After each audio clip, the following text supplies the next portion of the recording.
Hey guys, my name is Matt and I'm a photographer and videographer here in Toronto, Ontario. Welcome back to my channel, and in today's video we're going to talk about exposure and aperture. What aperture is, what it does, and how it affects exposure.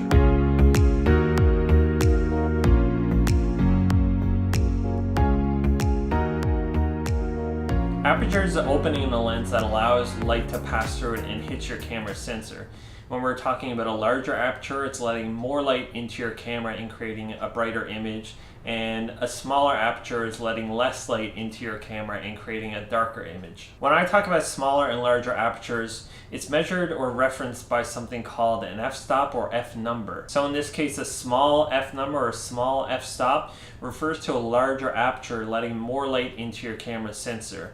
Conversely, a larger f-number refers to a smaller aperture letting less light into your camera sensor and creating a darker image. For reference, smaller numbers like f1.4 or 2.8 is a larger aperture versus f16 or f22, which is a smaller aperture. Sometimes it can get a little bit confusing, so what you want to think about is the smaller the number, the larger the aperture, and the larger the number, the smaller the aperture. For a comparison example, we'll look at f2.8 and f22. So f2.8 is a much larger aperture and lets more light into your camera sensor versus f22. It's a smaller aperture and lets less light into your camera sensor, creating a darker image. In my last video, we talked about exposure and shutter speed and how shutter speed affects exposure and also controls motion or can stop motion. For aperture, it affects exposure, but it also affects depth of field. So what is depth of field and what does that mean? Depth of field is the amount of a photograph that is in focus from front to back. In this scenario, an aperture of f1.4 or 2.8 will give you a much shallower depth of field than an aperture of f16 or f22, which will give you a larger depth of field and more of your photo will be in focus from front to back. So the next question is, how do I choose the right aperture for my photos? I'm going to give you a couple scenarios and some general recommendations on what aperture to use and what I like to do in my photos. When I take portraits, I usually like to shoot with a shallower depth of field to eliminate distracting elements in the background, to blur the background, and to bring focus to my subject. I'll usually choose an aperture of f1.4, f1.8, or 2.8 depending on the lens that I'm using at the time. To find out what the max aperture that you can shoot at is, make sure to look at your lens. So for example, this 100mm macro is a max aperture of 2.8.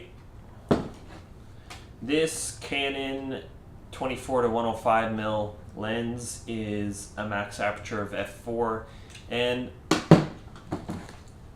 I also have this Sony 35mm 1.8. Just because your lens is larger in size, it does not mean a larger aperture. For some portraits and family photos, you will want to stop down your aperture. So say if you're at a wedding and there's lots of people there and they all want to get in one big group shot, you may stop down to f4, f5.6, or f6.3.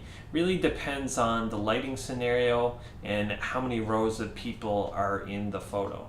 If I'm shooting a landscape photo, most times I want a larger depth of field, so I'll choose an f-stop of f8, f16, f22 sometimes.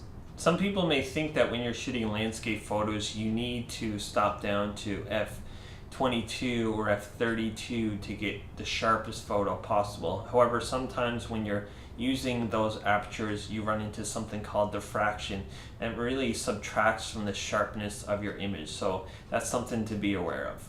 What I'm going to do now is I'm going to take 3 photos and show you how aperture affects both the exposure and depth of field of an image. So for these examples, I'm just going to take a picture of my lens here, and it's going to be on my coffee table right next to me. So in this example, my shutter speed is going to stay constant for these 3 photos at 1/100.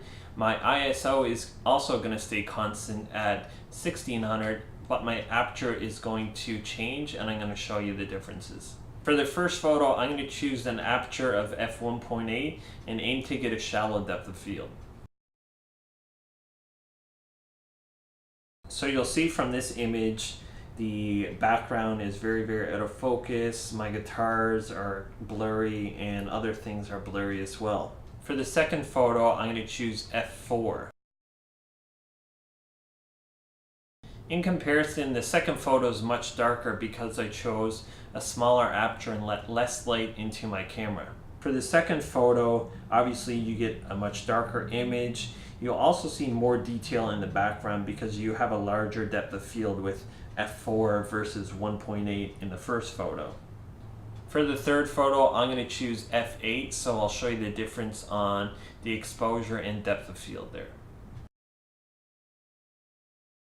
So you'll see with f8, it's a much darker photo. Again, it is barely visible, it's so underexposed, and again, you're letting less light into your camera sensor this time around using a smaller aperture. In a well-lit scenario, you would clearly be able to see the increase in depth of field and the detail in the background. So that's it for this topic on exposure and aperture. If you have any questions or comments, please leave them in the comment section below.